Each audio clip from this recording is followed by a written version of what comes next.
Nah, saya kalau doa itu Alkitab satu ini nggak cukup. Saya punya berbagai macam Alkitab. Sekarang supaya praktis laptop saya menyertai saya. Itu sudah puluhan version Alkitab. Itu pun masih nggak lengkap.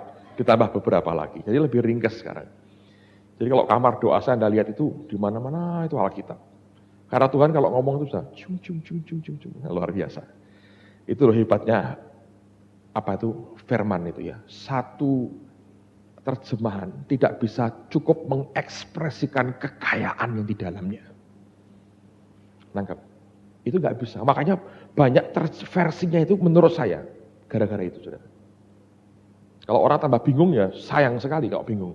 Itu karena satu terjemahan tidak cukup bisa mengekspresikan kekayaan pengertiannya. Sehingga perlu macam-macam. Nah, dia bilang buka bahasa Inggris. Tuhan berkata gini, kuk itu bukan hanya simbol beban, tapi simbol pasangan. Kok bisa Tuhan? Lihat Alkitab. Dikatakan bahwa Elisa itu punya 12 pasang lembu. Bahasa Inggrisnya apa? 12 yoke of oxen. 12 kuk lembu. Bahasa Indonesianya 12 pasang. 12 yoke. Paulus pernah berkata, jangan engkau bersatu dengan orang yang pasangan yang tidak seimbang. Itu unequally yoke.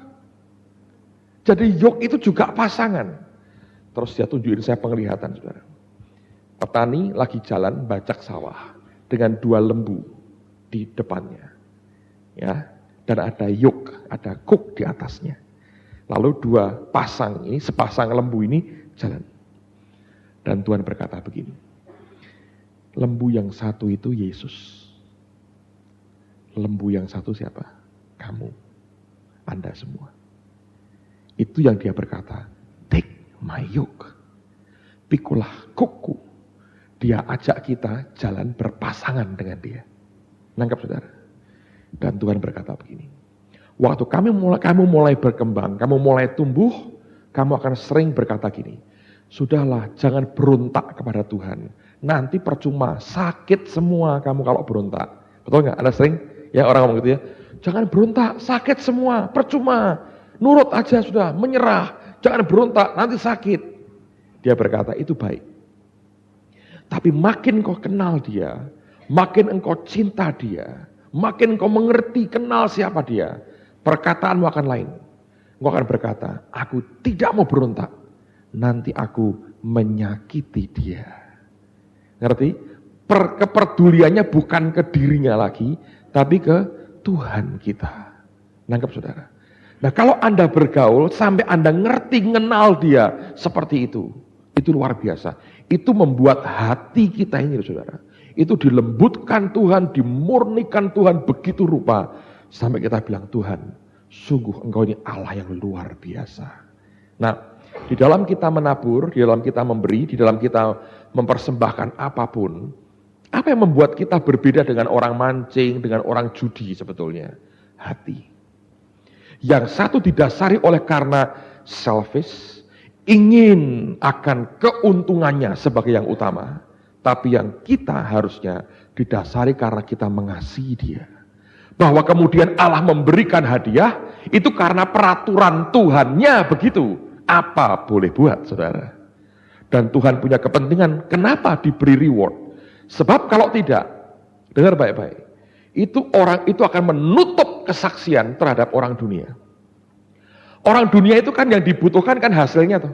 Anda ngapain sih? Hasilnya mana? Simpel kan saudara? Anda begini, mana hasilnya? Betul nggak? Loh kamu kok gitu aktif begini itu. Hasilnya apa sih? Itu orang dunia kan berkata begitu. Kalau semua orang dari para pengusaha jadi Kristen, akhirnya melarat semua. Saya mau beritahu saudara, itu menutup kesaksian bukan? Menutup kesaksian. Injil tidak bisa diberitakan dengan leluasa. Ya, tapi oleh karena kepentingan kesaksian bagi yang lain. Dan dia Bapak yang baik, yang tidak pernah mengabuse kita, tidak pernah menyengsarakan anaknya. Dia mau memberikan reward, dia mau memberikan hadiah. Bukankah kita punya nature yang sama? Tuh? Kita ini bagaimanapun sejelek-jeleknya kita ini karena dosa loh saudara ya. Itu kan diciptakan serupa segambar dengan dia tuh. Dengan anak kan anak begitu kan. Kalau baik entah kasih permen. Itu kan hadiah loh saudara. Betul nggak? Kalau kita juga punya nature yang sama. Karena kita sebetulnya serupa segambar dengan dia. Kalau bapak memberikan, kalau kamu begini tak kasih ini. Itu kan sebagai stimulans, perangsang buat kita. Untuk kita makin exciting. Luar biasa. Dan wajar sekali, karena dia bapak yang baik. Kalau itu nggak ada, Pak buang aja. Jadi beri, maka kamu akan terus memberi, dan kamu akan terus memberi. Bangkrut saudara. Nggak ada. Tapi jangan sampai kita ini mengarah kepada semata-mata kepada hadiahnya. Memang betul itu stimulans. Daud contohnya. Dari ikut lari, dengar hadiahnya, langsung berhenti. Coba ngomong sekali lagi apa itu? Ngerti langsung dia bilang, bisa gua. Ada stimulansnya. Tapi kita ngerti dia bukan orang tamak. Ketika Saul kejar-kejar, dia bisa bunuh Saul 2 kali at least. Dilepaskan tuh dari tangannya dia. Ya kan? Tidak dia rampas dengan kekerasan tahta yang harusnya jadi miliknya dia. Dia tunggu waktunya Tuhan membuktikan dia bukan orang tamak sama sekali. Nah di sini orang Kristen harus belajar. Bahwa apa bedanya? Bedanya ada pada hati kita. Nah sekarang saya akan berikan beberapa contoh. Coba buka Maliaki 3 ayat 10. Karena ini menyangkut akan motivasi. Maliaki 3 ayat 10. Silakan dibaca. Saya mau tanya. Anda itu kok memberi perpuluhan karena apa tuh? Setiap kali Anda memberi perpuluhan itu dalam kita jujur ya, kita jujur apa adanya dalam hatimu ya. Ketika Anda mengembalikan perpuluhan itu kenapa? Ayo. Coba one by one ngomong, satu berdiri ngomong. Coba ya. Karena perintah Tuhan. Yang lain lagi. Milik Tuhan. Apa lagi? Hak Tuhan, milik Tuhan, hak Tuhan. Supaya ada persediaan, apa lagi? Langit terbuka, open heavens. Saya senang itu. Tidak merampok hartanya Tuhan. What else? Taat dan setia. Ada yang lain lagi? Nah, tak jari ya saudara ya. Kalau baca ayat, terutama yang panjang-panjang, itu belajar baca sepotong. Kadang-kadang nggak ada komanya, Anda harus kasih koma sendiri dalam membacanya aja, supaya Anda ngerti per kalimat itu pengertiannya apa. Oke. Nah, kebanyakan orang mengembalikan perpuluhan itu karena ini hak Tuhan atau apa. Tapi kalau Alkitab berkata, tujuannya jelas, supaya ada persediaan makanan. Jadi kalau Anda memberi perpuluhan ya, Anda memberi dengan berkata gini, Tuhan ini hakmu Tuhan. Betul ya, aku kembalikan. Tujuanku adalah supaya ada persediaan makanan. Baik. Ada orang, tapi bukan dia berkata, nanti uji aku akan membuka tingkap langit. Itu apa boleh buat tadi itu saudara? Ngerti? Itu bonusnya, betul bonusnya. Itu stimulansnya, akibat berikutnya yang terjadi. Tapi hati kita harus berkata, aku mau supaya ada persediaan makanan. Anda beri. Tangkap saudara.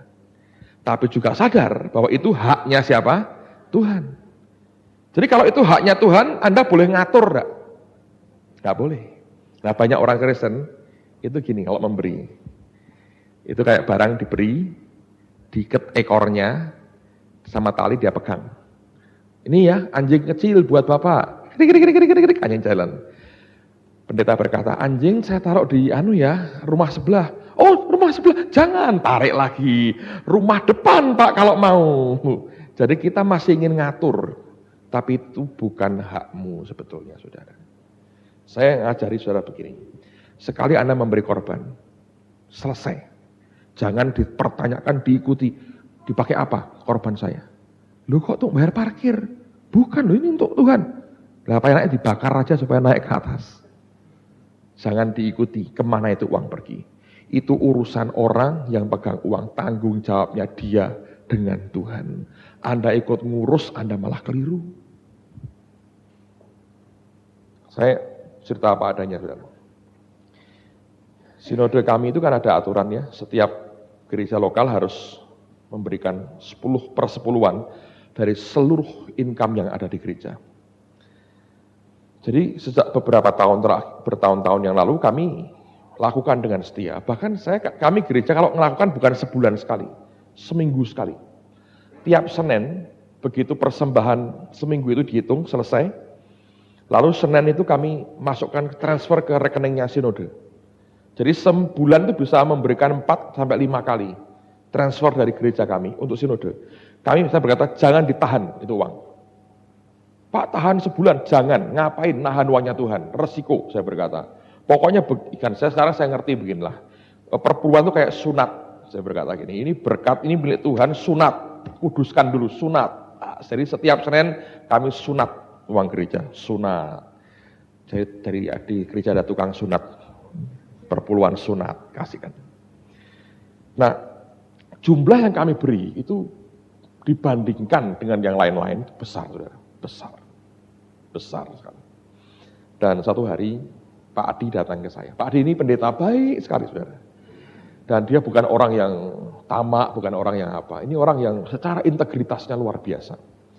Satu hari kami ngobrol dan dia tunjukkan akan laporan keuangan sinode. Di situ ketahuan berapa yang kami persembahkan selama setahun itu. Kadang-kadang mencapai jumlah yang besar. Kadang-kadang dalam satu bulan itu kita bisa memberikan ke sinode itu puluhan juta. Selalu puluhan juta itu kami berikan ke sinode. Dan pada waktu itu dia berkata begini, Pak Agung, ada saran apa untuk penggunaan uang sinode ini? Dia tanya, baiklah saudara ya, ketuanya tanya dengan, saya bukan pengurus apa-apa di sinode, saya ini paling malas rapat kok saudara. Jadi kalau suruh jadi pengurus ini, pengurus itu, sudahlah nggak usah lah. Saya ini paling malas rapat. Capek, menghabiskan energi, tidak membangun apa-apa. Pusing. Rapat, buang waktu, segala macam. Sudah nggak usah rapat. Sembayang, tanya Tuhan, Tuhan maunya apa, itu lebih enak buat saya. Dan lebih cepat. Rapat itu, aduh kayak MPR, DPR, saudara. Nasi dus banyak, ongkosnya lah, segala macam. Ngasih makan, nggak ada hasil bermutu, repot Pak. Saya bilang, rapat itu saya paling nggak suka. Jadi saya nggak terlibat apa-apa. Dulu pernah jadi ketua sinode, baru separuh jalan tak tinggal, tak serahkan kembali. Nah saya malas sih. Kerjaan banyak, urusan banyak rohani, ngurusi gereja, ngurusi apa, suruh rapat terus. Saya bilang, waduh saya nggak bener lah cara ini, nggak tak urusi saudara, tak kembalikan aja sudah. Karena saya merasa nggak bener dengan cara yang saya tidak bisa dan tidak punya waktu untuk itu. Jadi akhirnya beliau tanya, ini mau dipakai untuk apa? Ada saran apa untuk penggunaan uang sinode? Karena itu waktu itu sudah mulai banyak sekali. Saya bilang, waduh saya nggak ada saran Pak Adi, saya bilang. Dan saya bilang, saya nggak ada saran. Loh, Anda boleh dong memberikan saran. Sebab kan kita semua tahu bahwa dari gereja lokal Anda yang memberikan paling besar. Waktu saya dengar begitu, ini yang spontan keluar dari hati saya. Saya berkata begini, Pak Adi, kami memberikan perpuluhan sebagai penyembahan kami kepada Tuhan. Ini bukan uang kami, ini hak Tuhan tadi ya. Tapi ini penyembahan kami kepada Tuhan. Jadi setelah kami berikan, saya sadar penuh, kami tidak ada hak apapun atas itu. Nah silahkan bapak-bapak di sinode yang memutuskan sembahyang. Nah kalau kami salah, tanggung jawablah sendiri dengan Tuhan. Tapi bukan urusan kami. Apakah itu egois? Tidak, saudara. Memang begitu. Selesai. Dikuduskan, ditahirkan. Dan kemudian aku kembalikan, persembahkan kepadamu. Aku sembah engkau dengan harta ini. Selesai. Mau dipakai apa? Kalau dikorupsi, Pak, itu urusannya dia. Pada waktu hatimu, lepaskan kau nyembah Tuhan, selesai.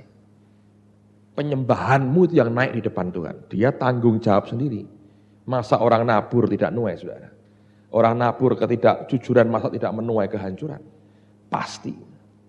Ya, dan itu bukan urusan kita untuk itu.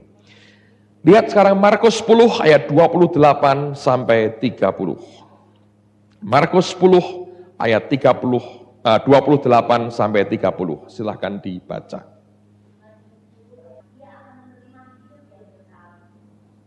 Amen. Jadi saya mau tanya ini.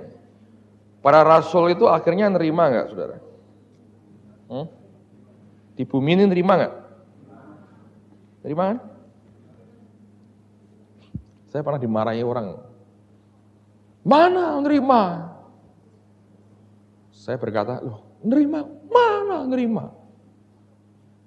Saya nggak percaya di bumi itu para rasul nerima. Lalu, itu ada pengertian rohani. Loh Yesus bilang sekarang pada masa ini juga. Ya tapi itu nggak betul. Mana di Alkitab ada para rasul nerima? Waduh, saya kaget dengan marah-marah.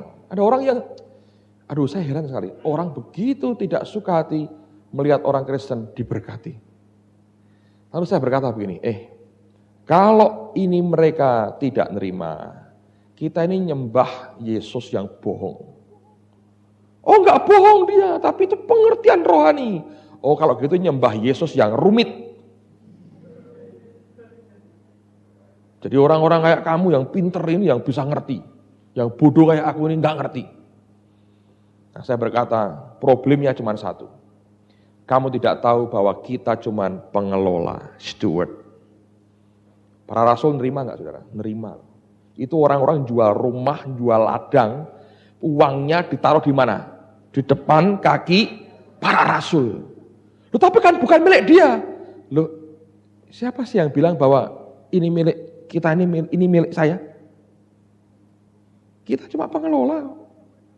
Dulu pun yang mereka serahkan, miliknya siapa? Miliknya Tuhan. Nanti bagian kedua saya ngomong soal stewardship lebih tegas.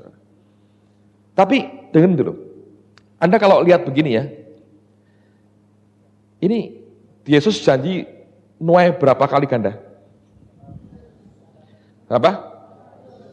Nah syaratnya untuk 100 kali ganda itu apa? Harus apa? Ayo jawab. Harus apa? Angkat tangan jawab. Meninggalkan semuanya untuk Tuhan. Ada lagi?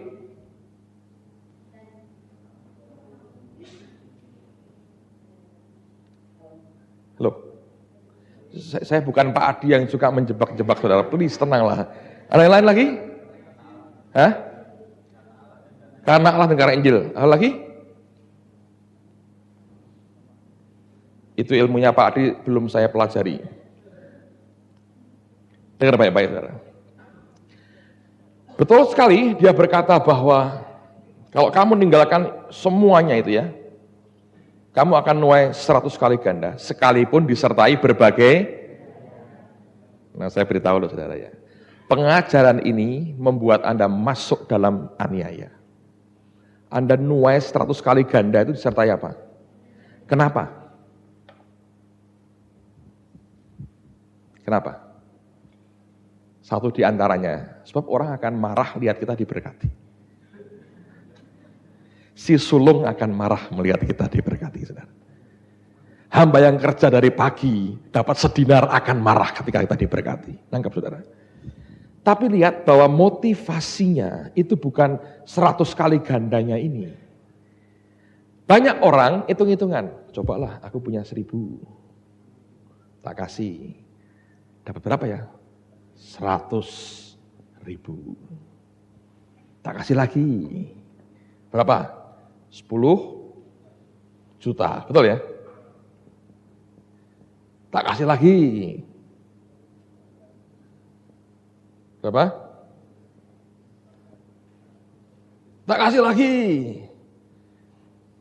Judi namanya itu saudara. Tapi kalau Anda lihat, jika karena aku dan karena Injil. Jadi kalau Anda memberi, itu motifnya itu ini karena Tuhan dan karena Injil. 100 kali ganda. Jadi bukan 100 kali gandanya fokusnya. Tapi seringkali kita kan lihat ininya kan saudara. Nah kalau lihat ininya, ini betul, mancing tadi itu betul saudara. Tapi ingat dia berkata, karena aku dan karena Injil. Jadi semua itu dari mana sebenarnya? Hati. Makanya kalau hatimu dan hati saya tidak dibetulkan oleh Tuhan, berat. Memang betul ini pengajaran ini beresiko sih. Kalau tidak disampaikan secara cukup menyeluruh akan membuat orang jadi tamak. Yang dilihat adalah akibat yang ditimbulkan dan bukan motivasi awalnya. Tapi kalau orang mengaku, Pak, motivasi awal saya benar, saya harus berkata, Anda juga harus membuktikan akibatnya juga Anda nikmati dalam hidupmu. Ada banyak orang berkata, iya Pak, itu motivasinya jelek, saya benar motivasinya baik. Kalau motivasimu benar, ini pasti engkau terima dalam hidupmu, saudara. Nangkep? Jadi jangan berdalih loh ya. Oh saya sederhana kok Pak, kenapa? Karena motif saya benar. Ya, menurut saya kalau motifmu benar, hasilnya pasti benar. Kalau motifmu salah, engkau cari kekayaan, belum tentu kena, saudara. Tapi kalau orang memberi ya saudara, terus begitu ya. Menurut saya, bagaimanapun hukum nabur nuai tetap berlaku. Tapi dalam kerajaan surga Anda akan menyesal gak dapat apa-apa. Saya mau kita lakukan semuanya dengan segenap hati kita. Karena kita mengasihi Tuhan. Lihat sekarang Mazmur 37. Baca mulai ayat yang pertama.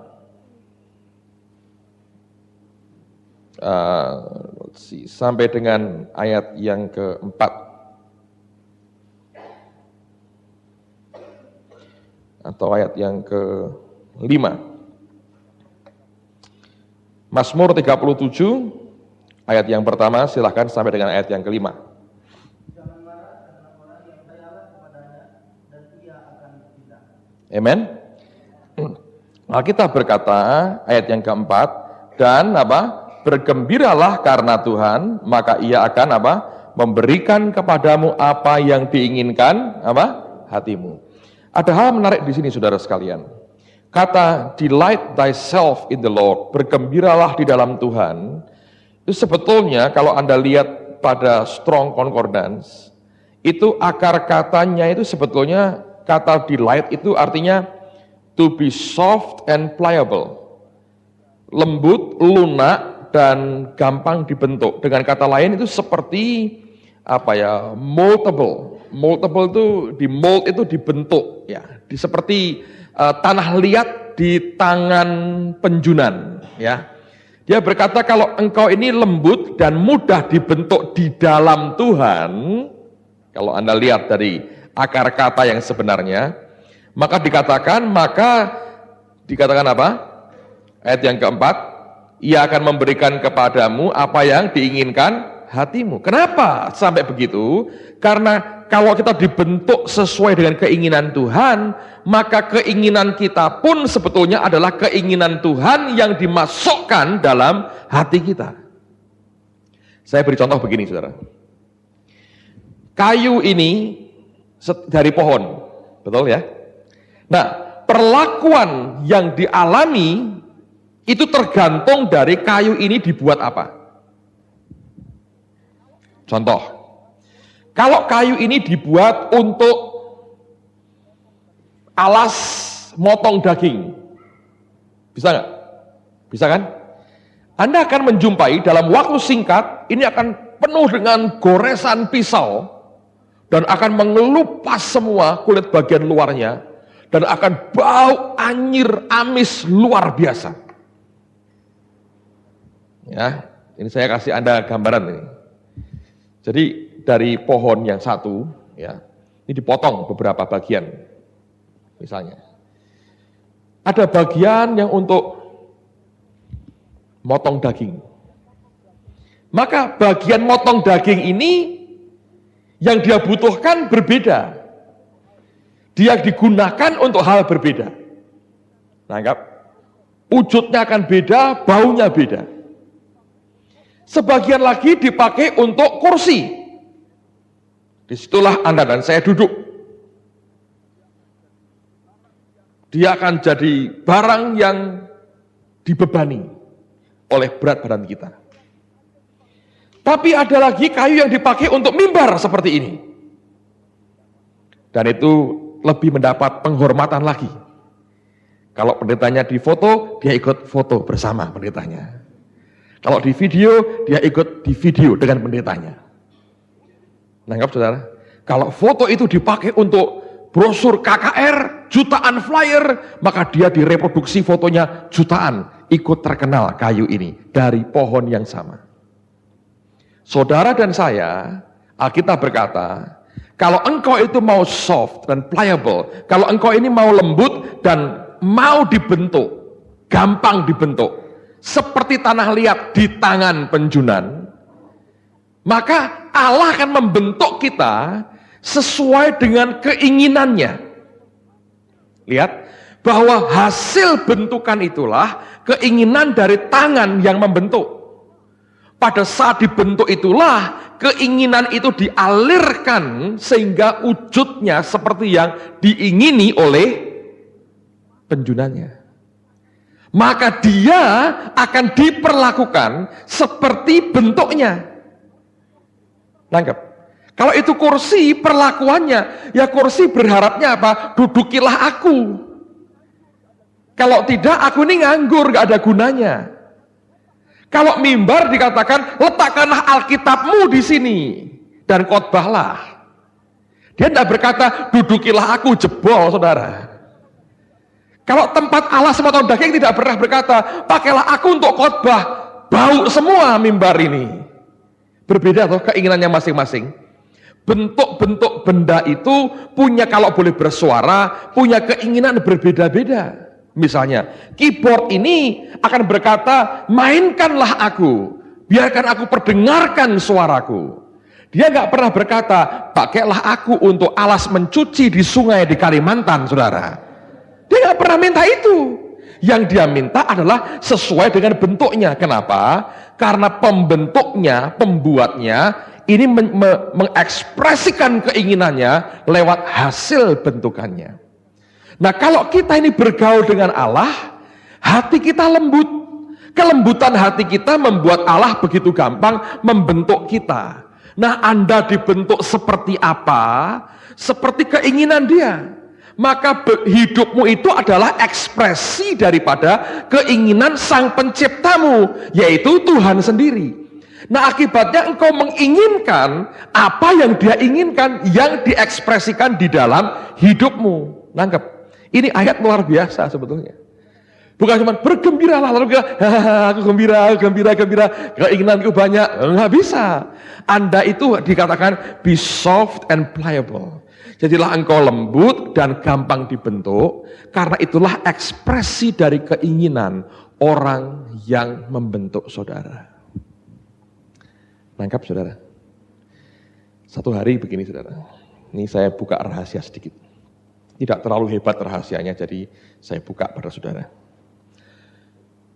Saya kan dinubuati orang banyak. Banyak orang nubuatin saya. Terakhir, siapa ya? Larry Kiefover nubuatin saya. Kalau Anda dengar si Anne Vanik dari Afrika Selatan, dia juga akan nubuati saudara dengan tape-nya. Lalu Anda akan ditanya namamu siapa, terus dia ngomong namamu kamu begini. Dan dia itu tajam sekali. Nah, kalau Larry Kiefover kan saya jam tangan ini, psychokinetic saya pakai. Setiap kali lihat, dia ingatkan saya, waktunya sudah singkat, Yesus datang segera katanya. Jadi saya pakai jam ini saudara, puji Tuhan. Ibu Indri bilang, tabur dong jam itu.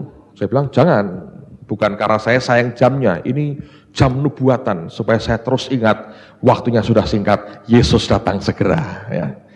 Nah, ini bukan nilainya, bukan harganya, tapi value daripada barang ini buat saya, karena ini ada nubuatan yang disampaikan, jadi berharga buat saya.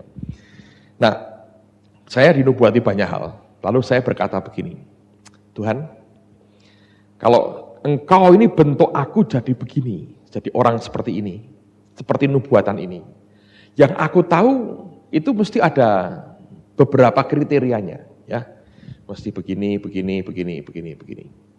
Oke, saya berkata, yang ini oke, ini oke, kelihatan semua. Yang satu ini tidak pernah muncul kuat. Saya bilang, mana?